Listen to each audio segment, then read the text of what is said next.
Kaapteen Asteer Ayyaanaa Likkaasaa jedhamti.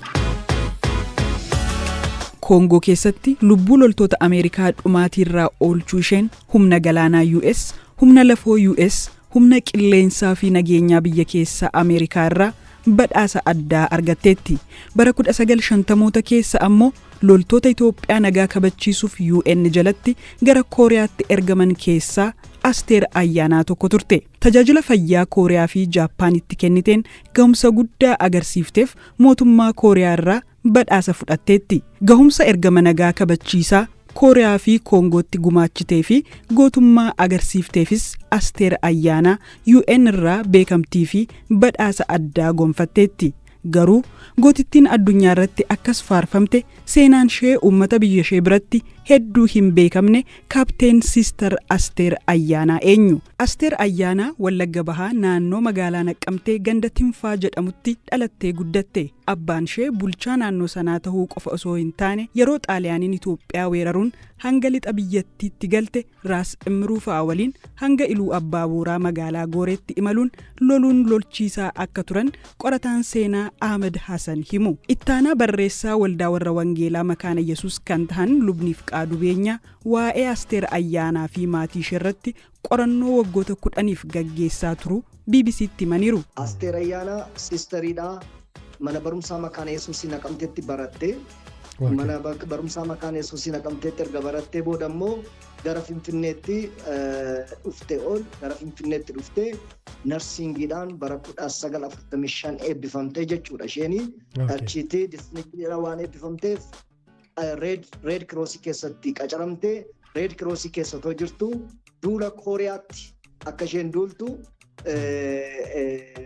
yeroo sana dirqamni ishee ga'e jechuudha.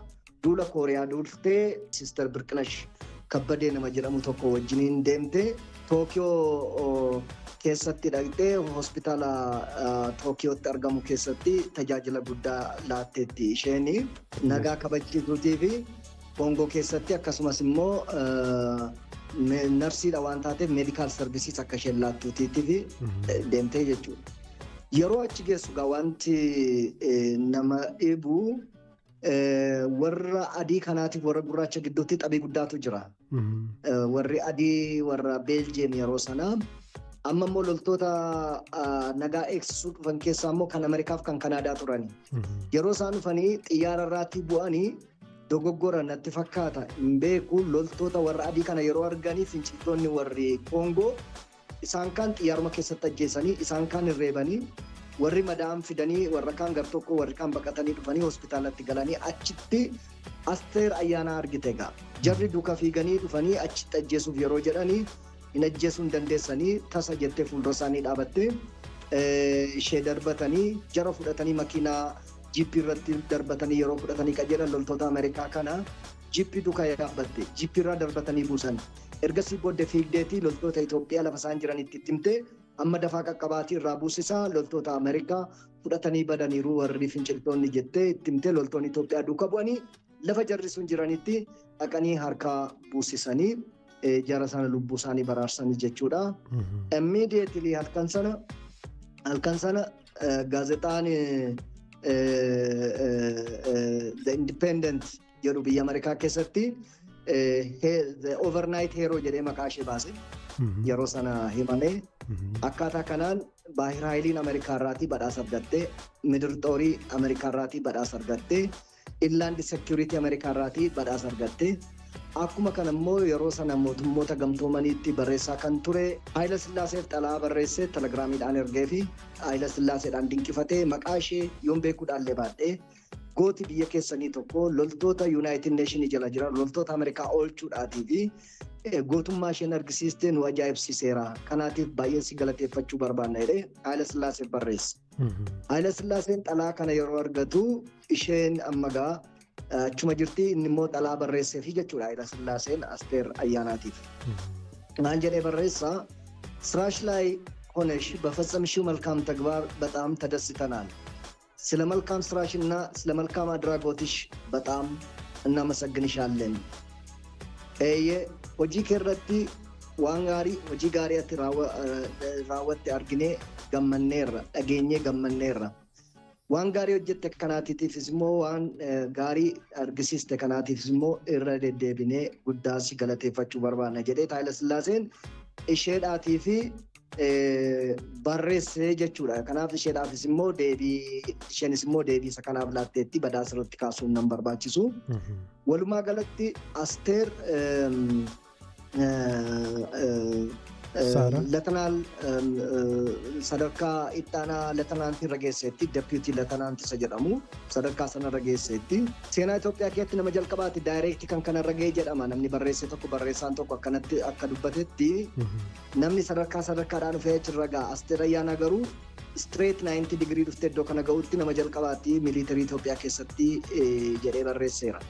Kanaatiif the Ethiopian Medal of Honor, the Ethiopian Medal of Memory of the Korean Peacekeeping, waan akkasii kana United Nations Queen Sheba Medal, the United Nations Medal to Memory of Korean Peacekeeping Mission, waan akkasii kana walumaa galatti gara America Department of the Army, Department of the Navy, Department of the Air Force, Department of Homeland Security hamma kanarraati meedaaliyaa argatteetti Asteer Ayyaanaa jechuudha. Intala Daani'el Dabalaa. Amma seenaan jara kanaan jiru waldaan hin qabdu. Biyya keessatti immoo Haayile Sillaasee yeroo isheen galtu lafa kenneeraa fi footograafiin isaa jira. Haayile Sillaaseen yeroo inni isheedhaa badhaasa kennu lafa laateeraa fi hojii isheen hojjette kanaatiif badhaasa gara biraas kenneeraa fi amma yeroo ammaa kana immoo Innaat baankiin maqaa Asteer Ayyaanaatiin naannoo Aqaaqiitti biraanchii baankii tokko banee akka inni jiru quba qabna. Seenaan kun seenaa faca'ee jiru. Seenaa faffaca'ee jiru. Seenaan kun seenaa Guduruuti. Seenaan kun seenaa Wallaggaati. Seenaan kun seenaa Oromiyaati. Seenaan kun seenaa Itoophiyaati. Kan Afrikaati. Kan mootummoota gamtoomaniiti. Haayile Sillaaseen yeroo marsaa sadaffaan loltoota gara Kooriyaa erguuf jedhan waldaan qaxxaamura diimaa maqaa Asteer Ayyaanaa fi hiriyyaa ishee Birqinesh Kabbada dabaluun kenneefi jedhu Ahmed Hassan. Lubni Fiqaaduu Beenyaa ammoo Asteer qabxii guddaan waan xumurteef namoota filamanii gara Kooriyaatti humna waraanaa Itoophiyaa waliin ergaman keessaa Asteer ishee tokkodha jedhan. Gulantaan ittaantuu leetanaat jedhu kennamuufin ergamichatti makamuu ragaaleen ni mul'isu. Asteer loltoota ishee waliin ramadaman wajjin Jabuutii yeroos Faransaayeen koloneeffatamtee turteerraa doonii Ameerikaa Jeneraal Blaachford jedhamuun gara Kooriyaa imalan. Hundi isaanii dargaggoota jalqaba waggaa 20 keessa turanidha. Imala ji'a 3 booda Kooriyaa gahuun UN jalatti tajaajila isaanii jalqaban. Badhaasa addaa ogummaa narsiin beekamtii idila addunyaa kan qabu Florence Nightingale Medal jedhamuun Asteerii fi hiriyyaan ishee ijoollummaa Birqinesh Kabbada kaadhimamanii turan.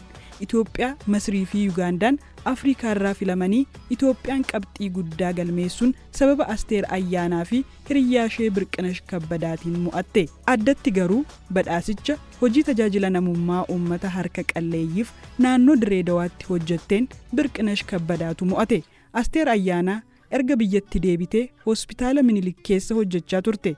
Asteer ilma maqaansaa Yaafet jedhamuu fi amma Ameerikaa jiraatu tokko akka qabdu kan himan Luba Fiqaaduu Beenyaa dubartii seenaa guddaa hojjette garuu seenaan ishee dhalootatti hin himamnedha jechuun ibsaniiru.